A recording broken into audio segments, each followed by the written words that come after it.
ভুক্তভোগী হওয়ার পরে আমার কাছে গেছে, আমি ওনাকে আবার কিনতে দিলাম, উনি সাথে সাথে আবার 50 টাকা। আপনার নাম কি? আপনি মিথ্যা কথা বলেন কেন? দোকানের লোক, এই দোকানের আপনারা গায়ে রেট আপনি চুপ করেছিলেন, ক্যামেরা দেখে আপনি রেট চেঞ্জ করে বলছেন। আপনার গায়ের মূল্যটা বেশি টাকা রাখেন। দোকান কি চালাতে চান না চান না? আজকে নতুন নিচ্ছেন, আমি কি বুঝবো না? সেটা তো আমার বুঝার বিষয় না। গায়ের রেট সে তো না দেনা বেছে না, তাহলে শিখাই করে দেন নাই। আপনার দোকানের না দোকানের না তো দোকানের হইলে আপনি এখন তো দায় রাখতে পারেন না। সেই হাতের টাকাগুলো কার? তোমার ব্যক্তিগত না দোকানের টাকা?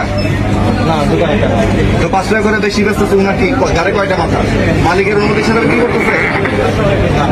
মালিক অনুমতি ছাড়া কি করতেছে? আমি বাইরে আসি, বাইরে আসি।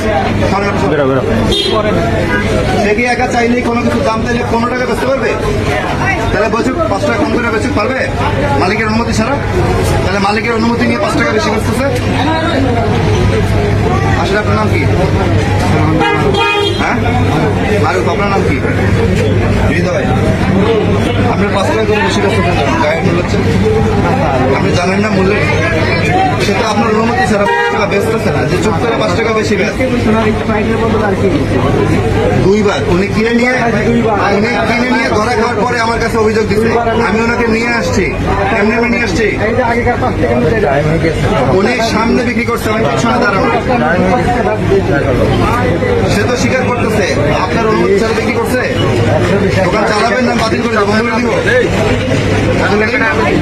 আমি বাতিল করে ইন্দিরা বাতিলের অবস্থা নিচ্ছি, ঠিক আছে? দোকান চালানো লাগবে না।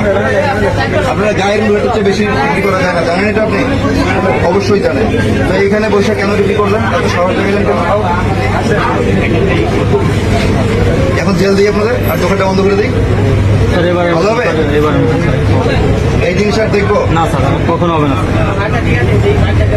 আপনার 20,000 টাকা জরিমানা করলাম ফার্স্ট ওয়ার্নিং, সেকেন্ড বার আমি দোকান ইজারা বাতিল করবো আর জেল দিব, অনাদায়ী 1 মাসের কারাদণ্ড, ঠিক আছে? এই জিনিস যেন আমি দ্বিতীয় দিন শুনি না।